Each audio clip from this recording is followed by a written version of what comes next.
Yeah, what's going on, everybody? Welcome to Sports Against the Grain. Whoa, this video is about to be crazy. I'm not gonna try to hold y'all too long. I gotta talk about it. So, six coaches were fired after week 18, the season finale. And I'm sure everybody has heard the news by now.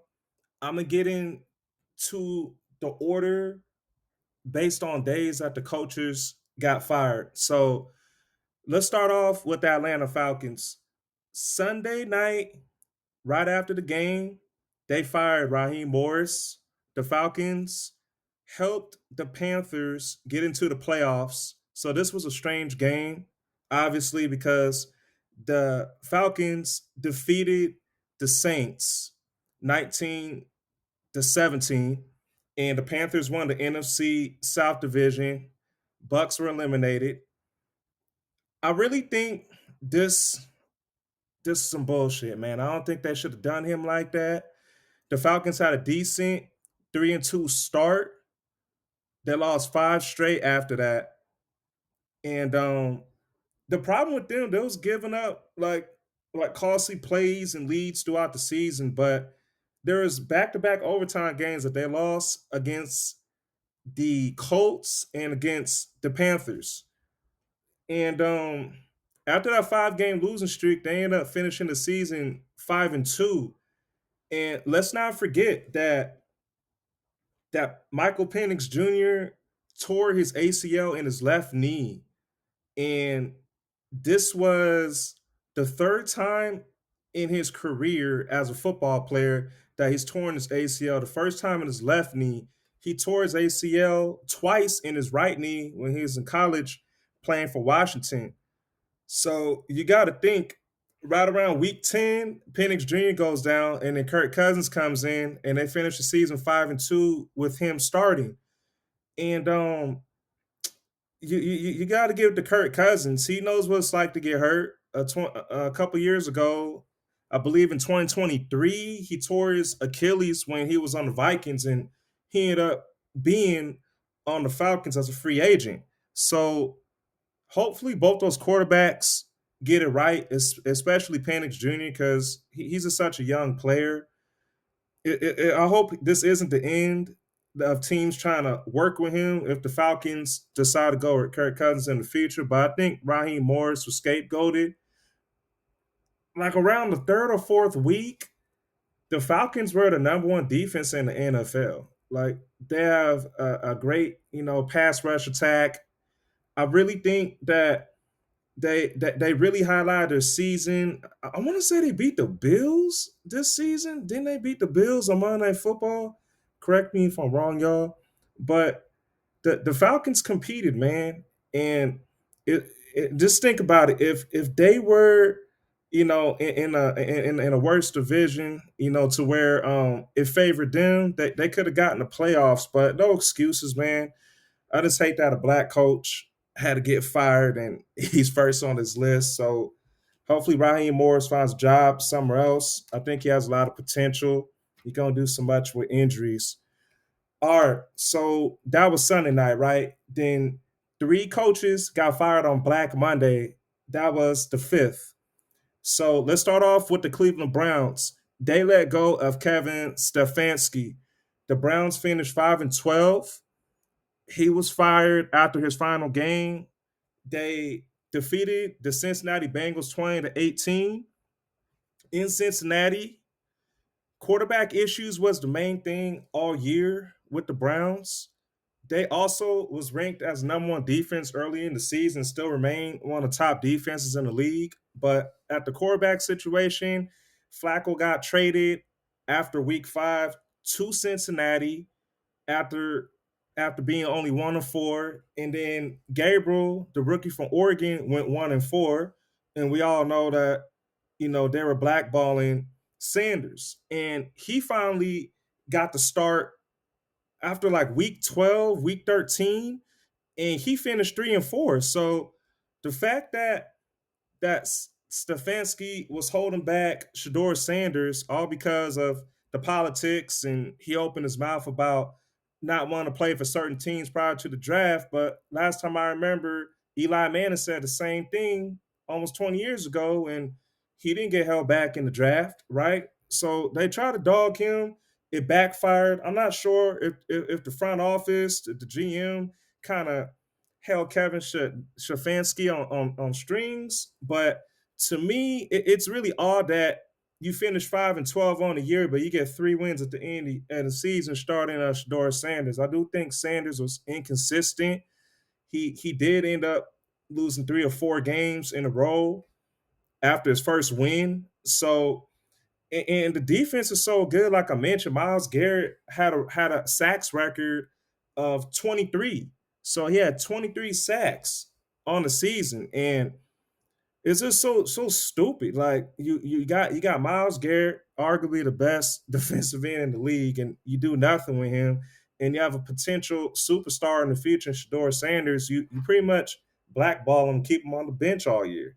So the second coach that got fired on Monday was Pete Carroll of the Las Vegas Raiders, and I saw this one coming. I'm gonna tag in the Raiders Eagles game that happened in Philadelphia because I went all in on the Raiders season. Click on that video if you're from Raider Nation, if you're interested in that. But back to the subject. So he got fired after defeating the Chiefs 14-12 in week 18, and of course without Pat Mahomes because he tore his ACL. The Raiders were horrible, man. They beat the Patriots opening night. They started the season 2-4. They ended up losing 10 games in a row up until this Sunday, week 18. And Geno Smith completely fell off, man. And it's just funny how Pete Carroll drug Geno Smith and himself from Seattle to Vegas. And since the Giants lost to the Cowboys, I believe, on Sunday, the Raiders get the number one pick in the draft. And they finished the season 3-14, but yet their former team, the Seattle Seahawks, finished 14-3, and they're the number one seed in the NFC, man. They have a bye week coming up for the playoffs, man. So it's just crazy to me that Geno Smith goes from over 4,300 yards, 21 touchdowns, and 15 picks in 2024, and the Seahawks were 8-7. And this year, he barely scratches 3,000 yards, a little less touchdowns with 19, and more picks with 17. And he was sacked 5 more times. He got sacked 55 times this season and 50 last year. So it's just amazing to me, bro, that what happens when you get rid of bad energy and lack thereof talent, no disrespect to Geno Smith, in the locker room. Because this is what happens, man. The Seahawks improve, and the Raiders are literally the worst team in the league and get the number one pick, man. And the third coach that got fired this Monday on the 5th was Arizona Cardinals coach Jonathan Gannon. So the Cardinals ended their season 13-4. Gannon was fired after they lost to the LA Rams 37-20. So the Cardinals started off 2-5 on the season, and then they end up losing. No, I'm sorry, they started off 2-0, and then overall they end up 2-5 to start the year. Then they lost 4 straight after that, and they end up. No, I'm sorry. They end up losing 9 straight after that to end the year. So the Cardinals end the season 3-14.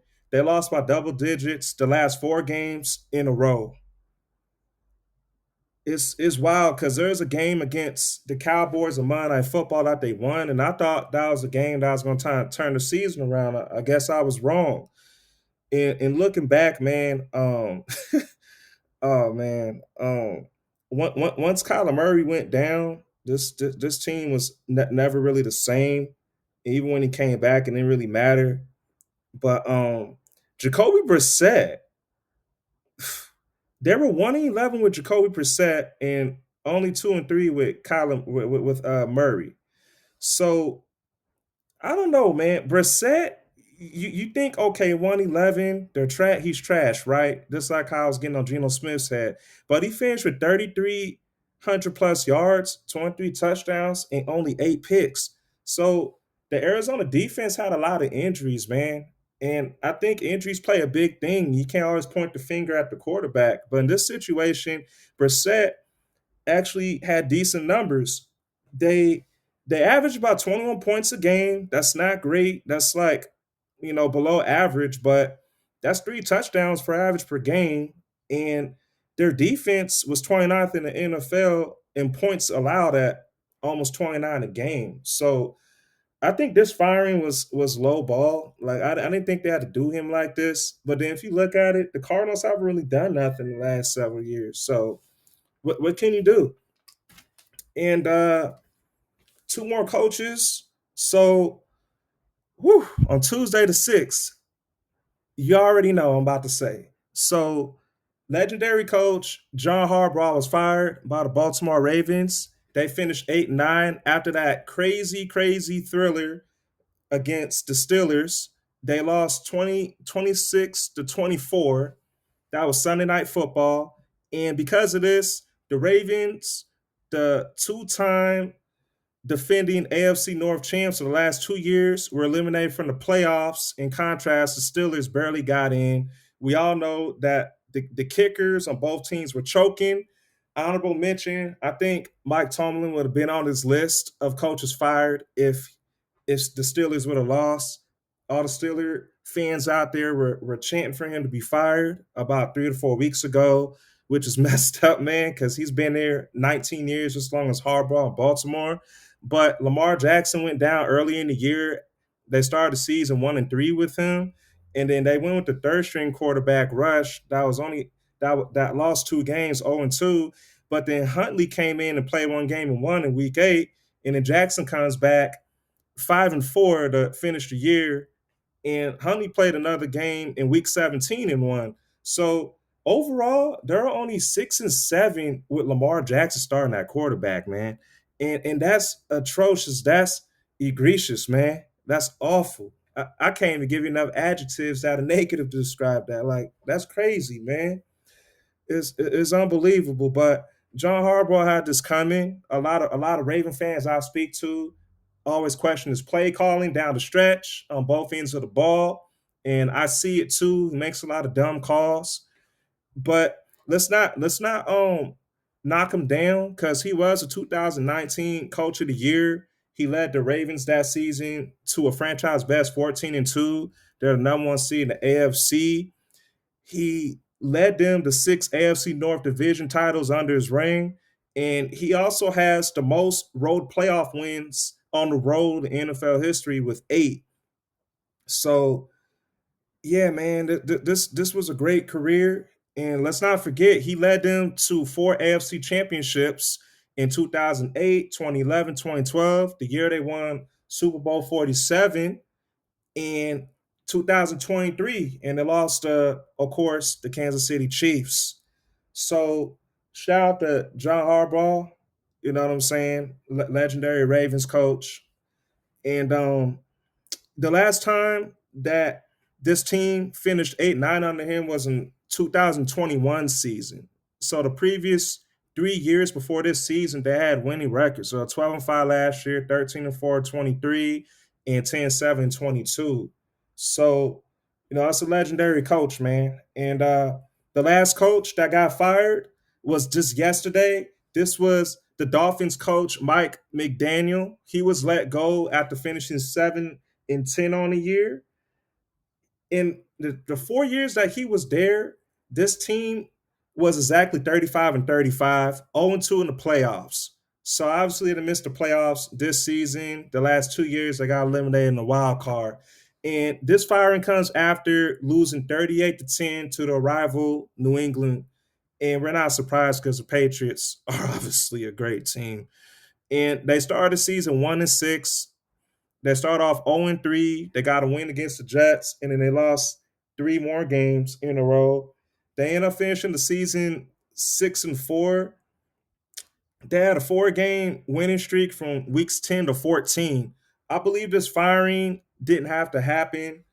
So in week 10, they defeated the Bills 30-13. And in week 11, they defeated the Commanders, and they had a bye in week 12. Week 13, they beat the Saints 21-17. Week 14, they beat the Jets 34-10, another division game. And with Tua, they're only 6-8, and with Ewers, whatever, the young backup, he only finished 1-2. So Tua was benched after week 15 after losing to Pittsburgh 28-15. And there are some key injuries that affected this team, man. Let's not forget about Tyreek Hill. He tore his ACL in week 4, and quarterback tied in. Darren Waller came out of retirement. He was retired after 2023. He had personal issues, I believe. He couldn't breathe, had some type of health issue. But anyways, he ended up coming out of retirement. He had a pectoral injury around week 7. Not to mention he missed the first 3 games to start the year. So their offenses wasn't really up to par. You know, Jalen Waddle's a good receiver, and I can't pronounce his name, Jenny or whatever the running back is. He had a good year, but with their defense, 2 of their starting corners both tore their ACLs during training camp. That was Cater, Caho, and Artie Burns. And then an underrated fact, Jordan Brooks, their linebacker, led the NFL in tackles this season, and he was snubbed from the Pro Bowl last season. So all 6 of these coaches fired. This is 6 of 8 total coaches fired on the season. So earlier in the season, the Titans let go of Brian Callahan, and the Giants let go of Brian DeBall of the Giants. So, those 2 coaches were fired through the season. DeBall, the Giants, and Callahan with the Titans. Sorry I held y'all up this long. I did a lot of research. I know NFL, but you know what I'm saying? Ain't nobody perfect, man. I do this, man. I watch NFL. Like, share, subscribe. Let me know what y'all think in the comments. I'm out.